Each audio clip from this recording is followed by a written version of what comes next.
মোস্তাফিজরা এইসব বিডিংয়ে যায় এবং খেলতে যায়, তার অর্থ বা পয়সা কিন্তু পুরাটাই মোস্তাফিজরা একাই পায়। কিন্তু মোস্তাফিজরা যখন ভারতের কাছ থেকে থাপ্পড় খায়, তখন থাপ্পড়টা মোস্তাফিজ একা খায় না, থাপ্পড়টা খায় সমগ্র বাংলাদেশ এবং বাংলাদেশিরা। ডক্টর ইউনূসের যে করুণ অবস্থা, যে দুর্বল অবস্থা, তাতে কি করে একটা সুষ্ঠু নির্বাচন সম্ভব আমি জানি না। এবং সবচেয়ে বড় কথা হচ্ছে,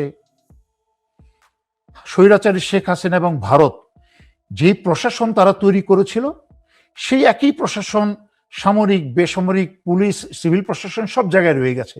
তাদের অধীনে কি করে একটা ভারতের হস্তক্ষেপবিহীন এবং সুষ্ঠু নির্বাচন সম্ভব আমার জানা নাই। যেই দলেই জয়ী হোক না কেন, আমি সকল দলের উদ্দেশ্যে বলবো, আমি যেটা আজকে থেকে 6 মাস 8 মাস আগে অনেকবার বলেছি, যে অনেক স্বতন্ত্র প্রার্থী জয়ী হবে, জামাত অনেক ভোট পাবে, কিন্তু 1 বছরের মাঝখানে এই ডক্টর ইউনূসের যদি লজ্জা শরম থেকে থাকে, বিন্দুমাত্র আত্মসম্মান বোধ থেকে থাকে, যাওয়ার আগে একটা কাজ করে যাওয়া উচিত।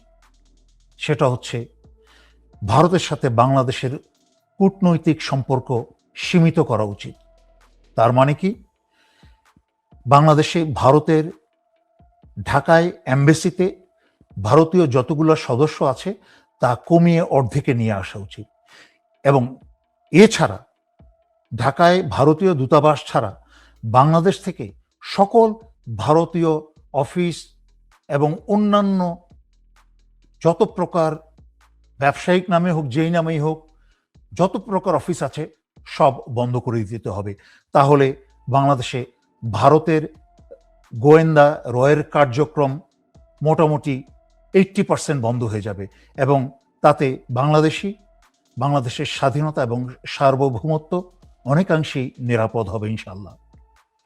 দ্রুত জামাত বিএনপির বিষয়ে দুটি কথা বলে যাব। জনাব তারেক রহমানকে সুযোগ দিতে চাই। 17 বছর দেশের রাজনীতি থেকে এবং দেশ থেকে উনি বঞ্চিত ছিলেন। উনি বাংলাদেশে এসেছেন, আমরা সবাই সজাগ দৃষ্টি রাখছি, এবং আমরা দেখতে চাই যেন উনি ভারতের দ্বারা কোনোভাবেই প্ররোচিত এবং প্রভাবিত না হয়ে দেশের জনতাকে এবং দেশের স্বাধীনতাকে অগ্রাধিকার দিয়ে উনি যেন কাজ করে এগিয়ে যান। উনি যখনই জনতার ভালোবাসা পাবেন, তখনই ওনার জীবন এবং বাংলাদেশে ওনার অবস্থানও হবে নিরাপদ।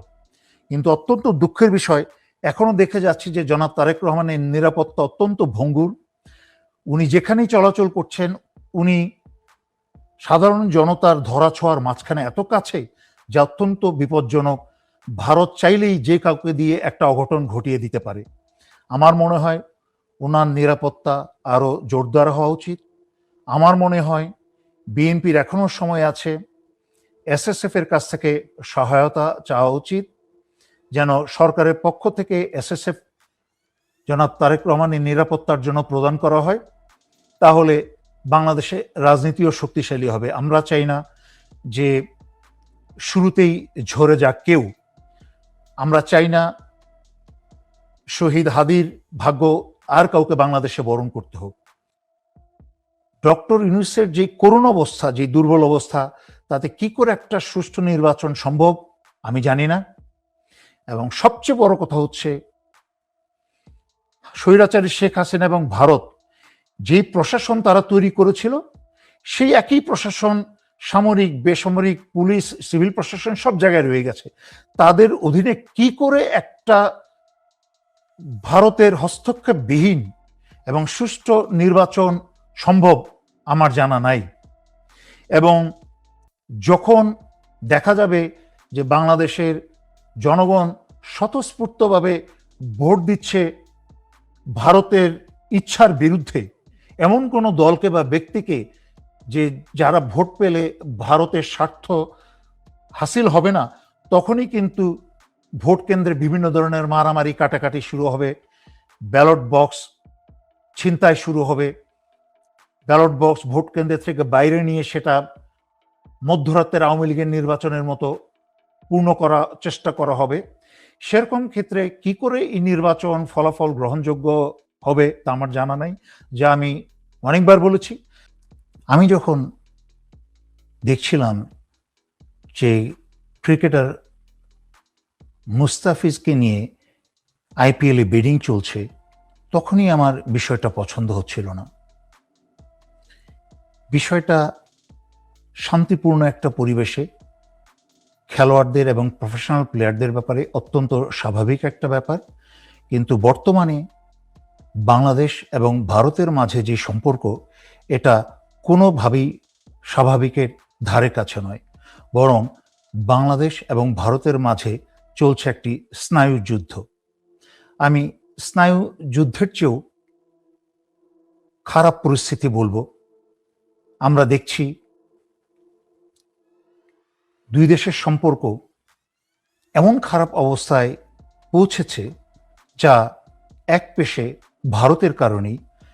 ভারত 54 বছর ধরে বাংলাদেশকে শোষণ করে আসছে, বিশেষ করে স্বৈরাচারী শেখ হাসিনার আমলে গত 16 বছরে ভারত বাংলাদেশের যেই ক্ষতি করেছে, বাংলাদেশের যেই পরিমাণ স্বাধীনতা এবং সার্বভৌমত্ব ধ্বংস করেছে, তাতে কোনোভাবেই ভারতকে ছাড় দেওয়া উচিত নয় এবং সম্ভব নয়।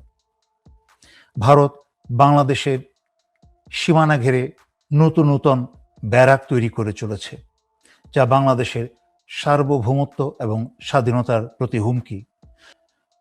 সমস্যা হলো, যখন মোস্তাফিজরা এইসব বিডিংয়ে যায় এবং খেলতে যায়, তার অর্থ বা পয়সা কিন্তু পুরাটাই মোস্তাফিজরা একাই পায়। কিন্তু মোস্তাফিজরা যখন ভারতের কাছ থেকে থাপ্পড় খায়, তখন থাপ্পড়টা মোস্তাফিজ একা খায় না, থাপ্পড়টা খায় সমগ্র বাংলাদেশ এবং বাংলাদেশিরা। তাই বুঝতে হবে অত্যন্ত গুরুত্বের সাথে যে বিষয়টা এই মুহূর্তে বাংলাদেশ এবং ভারতের মাঝখানে শুধু খেলাধুলার নয়, যে ভারতের জঙ্গিবাদীরা তারা দাবি জানিয়েছে মোস্তাফিজকে বের করতে, এবং জঙ্গি পরিচালিত ভারত সরকার, এই জঙ্গিবাদী সরকার একক ব্যক্তি একজন বাংলাদেশি খেলোয়াড়ের উপস্থিতি সহ্য করতে পারে নাই, তাকেও বের করে দিয়েছে। সুতরাং এ থেকে আমাদেরকে শিক্ষা নিতে হবে যে বাংলাদেশের রাজনীতিবিদ, সামরিক বাহিনীর কোনো সদস্য, সিভিল প্রশাসন, পুলিশ, খেলোয়াড়, শিল্পী, নাট্যকার, সাধারণ জনতা, আমরা কেউই এই বাংলাদেশের স্বাধীনতা এবং সার্বভৌমত্বের প্রশ্নে অবিচ্ছেদ্য কেউ না। আমরা সবাই একত্রে অত্যন্ত শক্তিশালী একটা বিষয়, এবং তাকে আলাদা করে দেখার বা কাউকে আলাদা করে দেখার সুযোগ নেই। বাংলাদেশের জনতার দাবি, বাংলাদেশ থেকে ভারতীয় সকল টিভি চ্যানেল বন্ধ করা উচিত ছিল বহু বছর আগেই, এবং গত 1.5 বছরেও এই ডক্টর ইউনূস সরকার অত্যন্ত লজ্জাজনকভাবে ব্যর্থ হয়েছে, সকল সংস্কারে ব্যর্থ হয়েছে। এমনকি যে কোর সাবজেক্টগুলো আছে, মূল বিষয়গুলো, যে সাংস্কৃতিকভাবে বাংলাদেশকে কিভাবে ভারত দখল করে আছে, সেই সকল প্রকার সম্প্রচার বাংলাদেশে, ভারতের সম্প্রচার বাংলাদেশে বন্ধ করা উচিত ছিল বহু বছর আগেই। জানি না এখনো 1 বছরের মাঝখানে তা করতে পারবে কিনা। এখন চলে আসি এনসিপি। আজকে তারা জামাতের সাথে জোট করেছে। আমরা হয়তো বা এনসিপি একটা সিটও পেত না, এখন হয়তো 1-2টা সিট পাওয়ার সম্ভাবনা আছে জামাতের সাথে অংশগ্রহণ করে। জামাতের প্রধান বা আমির ডক্টর শফিকের আলহামদুলিল্লাহ, ওনার প্রশংসা করতেই হবে। উনি একজন মুরব্বী মানুষ, ওনার বয়সের এবং শিক্ষার আলোকে যেই জ্ঞান এবং অভিজ্ঞতা আছে, তা দিয়ে অত্যন্ত একটা সুন্দর উদাহরণ সৃষ্টি করে যাচ্ছেন বাংলাদেশে। উনি তারেক রহমানের সাথে দেখা করছেন, উনি বিএনপির সাথে বসছেন। এটা কিন্তু বিএনপির জন্য একটা বিরাট অপূর্ব একটা সুযোগ। বাংলাদেশে সর্বদলীয় রাজনীতি শুরু করা, যেটা শহীদ জিয়াউর রহমান চেয়েছিলেন, কিন্তু উনি বুঝতে পারেন নাই, উনি না বুঝে খাল কেটে হাসিনাকে নিয়ে এসেছিলেন, যার ফলে ওনাকে জীবন দিয়ে সেই সেই ভুল সারা বাংলাদেশকে, ভুলের মাসুল সারা বাংলাদেশকে দিতে হয়েছে। আর বিএনপিও প্রায় শেষ হয়ে গেছে। এর পরবর্তীতে আস্তে আস্তে বেগম জিয়ার আওয়ামী লীগের আমলে বেগম জিয়াকে ভারত বিষ প্রয়োগে বেগম জিয়াকে হত্যা করেছে। আশা করি জনাব তারেক রহমান তা কোনোদিন ভুলে যাবেন না, ওনার মাকে কিভাবে হত্যা করেছে, কারা হত্যা করেছে। আশা করি উনি জীবিত অবস্থায় কোনোদিন ওনার ভোলা উচিত না। যদি ওনার ভিতরে শহীদ জিয়ার এবং বেগম জিয়ার রক্ত থেকে থাকে, তাহলে কোনো ছেলেরই ভোলা উচিত নয়, কোনো সন্তানের ভোলা উচিত নয় যে ওনার বাবাকে, মাকে কারা হত্যা করেছে। ভারত এবং আওয়ামী লীগ মিলে হত্যা করেছে। সুতরাং তারেক রহমান কোনোভাবেই যেন ওনার মা বাবার সাথে বেইমানি না করেন এবং ভারতের এবং আওয়ামী লীগের প্ররোচনায় এবং সামান্য সাহায্য বা নির্দেশে চলার চেষ্টা না করেন, আমি তাই আশা করব। এবং জামাতের সাথে মিলে একটা বাংলাদেশের সর্বদলীয় রাজনৈতিক সহাবস্থান সৃষ্টি করার মতো কিন্তু এটাই অপূর্ব সুযোগ। নির্বাচনে ভোট কিন্তু ভারতের জনগণ দিবে না, নির্বাচনে ভোট কিন্তু বাংলাদেশের জনগণ দিবে। তাই মনে রাখতে হবে, তেল যা মারার মারেন, সকল দলের উদ্দেশ্যে বলছি, জামাত বিএনপি, বাংলাদেশের জনগণকে মারেন। ওই বিদেশ তো বাদই দিলাম, ভারত তো বাদই দিলাম, বাংলাদেশের ভিতরের নেতাদেরকেও তেল মেরে কোনো লাভ হবে না। কারণ মনে রাখতে হবে, ভোটার কিন্তু সাধারণ জনগণ। তাদের আস্থা অর্জন করতে হবে এবং তাদের ভোট অর্জন করতে হবে নিজেদের যোগ্যতা এবং আস্থার মাধ্যমে। তাই যেই দলেই জয়ী হোক না কেন, আমি সকল দলের উদ্দেশ্যে বলবো, আমি যেটা আজকে থেকে 6 মাস 8 মাস আগে অনেকবার বলেছি, যে অনেক স্বতন্ত্র প্রার্থী জয়ী হবে, জামাত অনেক ভোট পাবে এবং এনসিপি জামাতে অংশগ্রহণ কারণে এনসিপি হয়তো বা 2-1টা সিট পাবে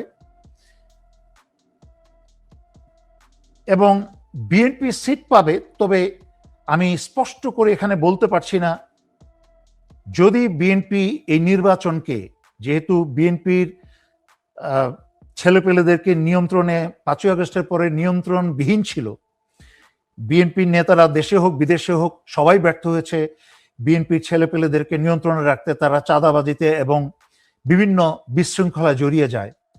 তাই আমার ধারণা, বাংলাদেশে আইন শৃঙ্খলার যে খারাপ অবস্থা, তাতে মনে হয় নির্বাচন, আমার অনেক সন্দেহ আছে নির্বাচন কতটুকু সুস্থ হবে। এবং ডক্টর ইউনূস সরকার ইতিমধ্যে আইন শৃঙ্খলা নিয়ন্ত্রণে ব্যর্থ। এবং আইন শৃঙ্খলা তো বাদই দিলাম, ডক্টর ইউনূস তার উপদেষ্টা কাকে রাখবে আর কাকে বের করে দেওয়া উচিত, কাকে রাখা উচিত, সেখানেও ডক্টর ইউনূস ব্যর্থ। তাই বুঝতে হবে যে যেখানে স্বরাষ্ট্র উপদেষ্টা কাজ পারুক আর না পারুক, করুক আর না করুক, তাকে এই পদ থেকে সরাতে পারে নাই। আসিফ নজরুল সমগ্র জনতার সামনে প্রশ্নবিদ্ধ, তাকেও সরাতে পারে। এরকম আরো বহু বহু অপদার্থ এই ডক্টর ইউনূসের কাছে বসে আছে এবং ডক্টর ইউনূসও অনেকটাই অকার্যকর বর্তমানে বাংলাদেশের এই অবস্থায়, এবং চাপে পড়ে নির্বাচন দিয়েছে। আদারওয়াইজ এখনো নির্বাচনের সময় হয়নি বা সেই পরিস্থিতি হয়নি, আইন শৃঙ্খলার সেই পরিবেশ নেই। তাই আমি বলছি, তারপরেও বলছি, যদি আল্লাহ চান সবকিছু সুন্দর ভালো থাকে, নির্বাচন ভালো হয়, যে যতটুকুই ভোট পান, বিশেষ করে আমার আস্থা, এই আস্থা জামাতের উপর আছে, ডক্টর শফিকের উপরও আছে, যে উনি যদি জয়ী হন, উনি সরকার গঠন করলেও বিএনপি থেকে 2-4 জন একদম যাচাই বাছাই করা ভালো মানুষকে ওনার সরকারে জায়গা দিবেন। 2-4 জন স্বতন্ত্র ব্যক্তিকে, যারা ভালো মানুষ এবং যোগ্যতা আছে, তাদেরকে সরকারের জায়গা দিয়ে মোটামুটি একটা জাতীয় সরকার গঠন করবেন।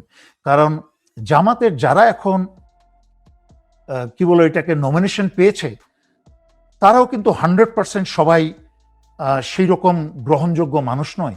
তার মাঝখানে আমি দেখেছি, বিশেষ করে বেশি উদাহরণ দিব না, আমি তো জামাতের লোকজনকে সবাইকে আমি চিনি না, খুব কম লোককেই চিনি আমি।